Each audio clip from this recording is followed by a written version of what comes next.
welcome to the debate. If you want to raise a human being to be, the absolute greatest in the world at something, the blueprint seems undeniably obvious today. Right. Yeah, it's the Tiger Woods model. Exactly. You just hand them a golf club at like 7 months old. By 2 years old, you have them demonstrating their technique on national television. It is such an incredibly seductive narrative, We love the idea that greatness is just, well, it's the predictable output of a perfectly calibrated equation. It really is. You just rigorously enforce the famous 10,000-hour rule of deliberate practice before they even reach adulthood. It's a highly engineered, deeply linear path. Start early, specialize relentlessly, never deviate, and boom, you achieve mastery. But today, we are analyzing the optimal framework for developing human potential, acquiring complex skills, and achieving career success in the modern era. Yeah, and if you've seen David Epstein's TED Talk on this or read his analysis of elite performers, we are looking at two highly contrasting models today. Right. On one side, we have that Tiger Woods model, which is early specialization, intense, deliberate practice, and hyper-focused domain expertise. And I will be defending the necessity of that approach. And on the other side, we have what we might call the Roger Federer model. This is the path of the late specializer, and I will be championing this broad generalist approach. So I am going to argue that the granular, domain-specific expertise built through thousands of hours of repetition remains the fundamental engine for pushing the boundaries of human achievement. And I plan to demonstrate that in our increasingly complex and unpredictable world, hyper-specialization is actually a cognitive trap. Delaying specialization and embracing lateral thinking provides a massive advantage over the long term. Let's start right at the foundation, which is skill acquisition. The modern economy demands a level of technical proficiency that simply cannot be casually acquired. Okay, but what does that actually look like in practice? Well, look at the most dominant figures in highly competitive fields. The pattern of early, hyper-focused training is undeniable. Take the three Polgar sisters. Ah, yes, the famous chess experiment. Right. Their father made a conscious, highly calculated decision to teach them chess in a rigorous, technical manner from early childhood. And two of his daughters became grandmaster chess players. That isn't an accident. It's not an accident, sure, but it is a highly static game. Taking the developmental trajectory of a chess player and trying to map it onto the complexity of modern careers is, well, it's fundamentally flawed. But early specializers inherently gain a massive head start in domain-specific mechanics. That early lead translates to tangible advantages, whether it is an early income lead or the ability to operate at an incredibly granular level. I hear that, but when scientists actually track the developmental trajectories of elite athletes and professionals, they find something totally counterintuitive. The vast majority of future elites look much more like Roger Federer. How so? Federer is arguably the greatest tennis player of his generation. He clearly had to put in the hours. He did, eventually. But as a child, he dabbled. He wrestled, he skied, he skateboarded, played basketball, table tennis.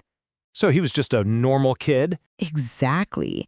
Even when his coaches practically begged him to move up a level in tennis, he declined because he just wanted to talk about pro wrestling with his friends. The data shows that the individuals who ultimately become elite actually spend less time early on in deliberate practice. But they are falling behind their peers who are doing that deliberate practice. Only temporarily.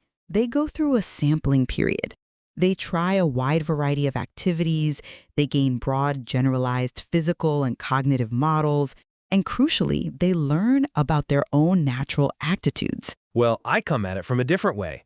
Those peers who specialize early are building rapid procedural fluency. If you want to understand why early specializers achieve higher peaks, you have to look at how the brain actually acquires a skill. You mean like the 7th grade math classroom study? Exactly. Half the students were given what researchers called blocked practice. They get problem type A over and over, then problem type B over and over. Right, and the progress is incredibly fast. Yeah, they look like they are learning super quickly because they are building a rapid, smooth, procedural memory. They look at a problem and immediately know the exact mathematical tool to apply. Because they just used it 5 minutes ago. Sure. But even musicians who supposedly had a sampling period, like Yo-Yo Ma, still had to endure massive amounts of highly technical, deliberate practice to become a virtuoso. You cannot skip the work. I don't disagree that practice is eventually required, but let's look at the second half of that exact same math study. The students doing blocked practice were just executing memorized procedures from short-term memory. They weren't thinking. So what was the alternative? The other group was assigned interleaved practice. All the problem types are thrown into a hat and drawn at random, and the immediate result was cognitive friction. Meaning the kids were incredibly frustrated. Very frustrated. Progress was low. But instead of blindly executing a procedure, the interleaved group was learning how to match a strategy to a specific type of problem. They were learning to diagnose before executing. Right, but the test itself is an interleaved environment. Precisely. And when the actual comprehensive test came around, the interleave group completely blew the blocked practice group away. It wasn't even close. That makes perfect sense in a vacuum, like a middle school math test. But the real test isn't, it's not a controlled exam. It is the labor market. Does this frustrating, slow learning actually translate into economic value? Okay, bring on the labor market data then. Gladly. There is a brilliant natural experiment in the higher education systems of England and Scotland. In England, students were forced to specialize in their mid-teen years. They had to pick a specific course of study and stick to it. And in Scotland, it was a generalized system with a sampling period. Right. And the economic data is incredibly clear on who wins that trade-off initially. The early specializers in England jump out to a massive income lead right out of the gate. Initially being the key word there. Well, they hit the job market, possessing the exact domain-specific skills that employers are desperate for. They don't need a year of onboarding. The market pays for depth. I am sorry, but I just don't buy that as the whole story. Let me tell you why. You are stopping the clock exactly when the early specializer happens to be winning. I'm just looking at the immediate, measurable economic reward. Sure, in year 2, the English students look like geniuses. But by year 6 in the workforce, researchers found that the late specializers in Scotland had completely erased that income gap. How do you erase that gap if you start years behind in technical proficiency? Because of a psychological and economic concept called match quality. It's the degree of fit between an individual's natural aptitudes and the actual daily reality of the work. The Scottish students got to try different things. Wait, so they were just happier? No, their intrinsic motivation was higher, which led to vastly faster growth rates once they did pick a lane. Meanwhile, the early specializers in England began quitting their career tracks in huge numbers. Because they hit the sunk cost fallacy? Exactly. They hated the reality of the jobs they picked at 16. Look at Vincent van Gogh. We think of him as this singular artistic genius, but he actually had 5 wildly different careers before he ever painted. Like what? He was an art dealer, a teacher, a bookseller, a pastor. And he failed at all of them. Spectacularly. It wasn't until his late 20s that he picked up a book on the ABCs of drawing. Finding match quality takes time. I have to admit the Van Gogh example is inspiring, but we have to distinguish between different types of learning environments.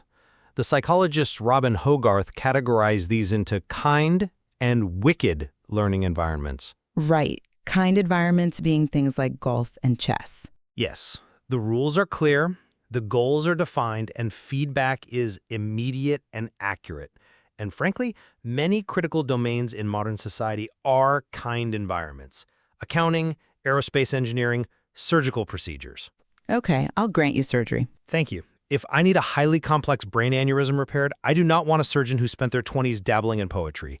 I want a surgeon who has performed that exact microsurgery 1,000 times. I wouldn't want a dabbler operating on my brain either. But the danger is assuming the rest of the world operates like a surgical theater. The modern economy and technological innovation are increasingly wicked learning environments. Meaning the rules are constantly changing? Yes. The hidden variables are massive, and feedback is often delayed or totally inaccurate. What worked flawlessly last year might bankrupt you next year. That is an interesting point, though I would frame it differently. Even in a wicked environment, deep expertise Helps you avoid obvious errors. Actually, no. Consider Philip Tetlock's 20-year study on experts making geopolitical predictions. The absolute worst forecasters were the most hyper-specialized experts. Wait, really? The experts were the worst? Yes, the people who had spent their entire careers studying one very specific political region or economic theory. They saw the whole world through one incredibly narrow lens. When a wicked, unpredictable event happened, their models completely failed. But surely their specialized knowledge was right more often than a total novice. The best forecasters were simply bright, intellectually curious generalists who drew analogies from different fields. And even in kind environments like medicine, hyperspecialization creates blind spots. Look at the sham knee surgery placebo trial. Oh, right, where some patients just got an incision and saline. Exactly. And the sham surgery performed just as well as the real one. But surgeons who hyperspecialize in that procedure continue to perform it by the millions today. Because the feedback loop is broken. Because when you are a hammer, everything looks like a nail. They are so specialized in the how of the surgery that they lost the ability to ask whether it was the right tool in the first place. Well, I concede that confirmation bias is a profound risk, but if we follow your logic and abandon deep specialization, how does innovation actually happen? What do you mean? If everyone is just skimming the surface of 5 disciplines, reading a little history and a little biology, who is writing the underlying code? Who is sequencing the genome? True innovation requires individuals who drill deep. I actually have a direct answer for that. Breakthroughs are increasingly authored by individuals who merge concepts from entirely different domains. Give me a tangible example of that mechanism in action. Look at Gunpei Yokoi. He scored poorly on his electronics exams and took a low-tier maintenance job at a playing card company in Kyoto.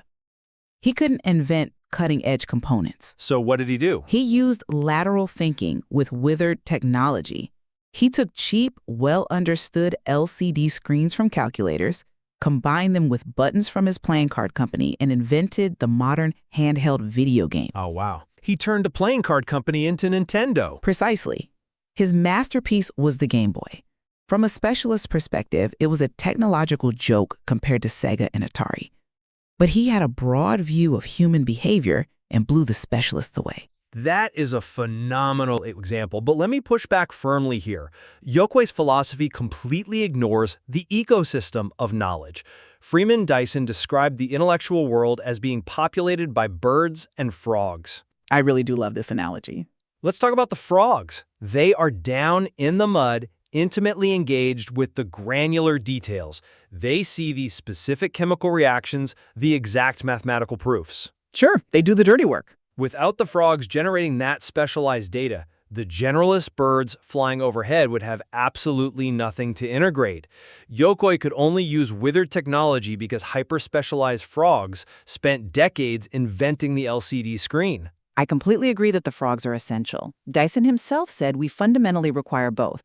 The problem is that our current educational and corporate systems are telling everyone to become frogs. You think we are systematically starving the ecosystem of birds? Massively. Look at Claude Shannon, the father of modern information theory. He was an electrical engineer who decided to take a philosophy course just to fulfill a requirement. And that changed his trajectory? Completely. He learned about a century-old system of logic using true and false statements. Because he had the soaring perspective of a bird, he applied that philosophy to electrical circuits and invented binary code. Which laid the foundation for all digital computers. Yes. If the system had kept him hyper-focused on traditional engineering drills, he never would have taken that class and he never would have seen the connection. Well, this brings us to a critical juncture. If I am to summarize my position, it is this. While adaptability is a beautiful concept, we cannot escape the necessity of deep work. And yet, we live in a wicked world. Yeah, but we need highly technical knowledge to keep the lights on and cure diseases. The granular focus of the frog is what actually solves complex material problems. And my summary is that in an increasingly wicked modern world, rigid hyper-specialization is a fragile strategy. Broad sampling, the willingness to struggle through interleaved practice, and the integrating perspective of the bird, provide true cognitive adaptability. It is clear we share a significant point of convergence, though. A healthy ecosystem fundamentally requires both the birds and the frogs. Exactly. If you have spent a decade deep in one career track, your deep knowledge isn't useless. But the real danger is exclusively celebrating the Tiger Woods path and panicking when someone meanders. Which suggests there is much more to explore regarding how we structure our educational pipelines to support both. We will leave it to the listener to reflect on whether they are cultivating a highly controlled greenhouse plant or a resilient, adaptable forest. Thank you for joining us.